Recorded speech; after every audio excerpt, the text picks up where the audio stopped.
Mheshimiwa Yohana Msiti, swali la nyongeza.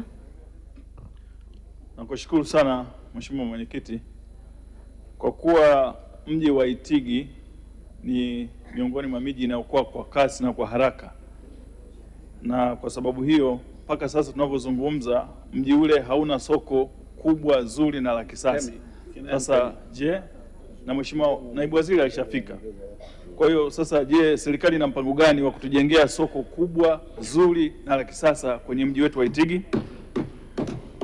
Majibu Mheshimiwa Naibu Waziri. Asante sana Mheshimiwa Mwenyekiti. Mheshimiwa Mwenyekiti, kwa bahati nzuri wiki moja iliyopita nilishiriki katika ziara Mheshimiwa Dr. Mwigulu Lameck Nchemba, Waziri Mkuu wa Jamhuri ya Muungano wa Tanzania, katika jimbo la Itigi.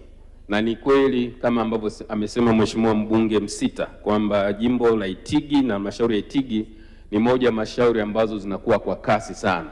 Kwa nini kuhakikishia Mheshimiwa mbunge tumeshaweka mpango. Kwanza tulikubaliana siku ya ziara Mheshimiwa Waziri Mkuu kwamba tumetenga eneo kubwa kwa ajili ya kujenga stand, lakini tunaendelea kutafuta eneo kwa ajili ya kujenga soko kubwa litakaloendana na mji wa Itigi. Kwa nini kuhakikishia Mheshimiwa mbunge kwamba mpango huu utaendelea kutekelezwa. Mheshimiwa Haidar Sumri, swali la nyongeza. Asante.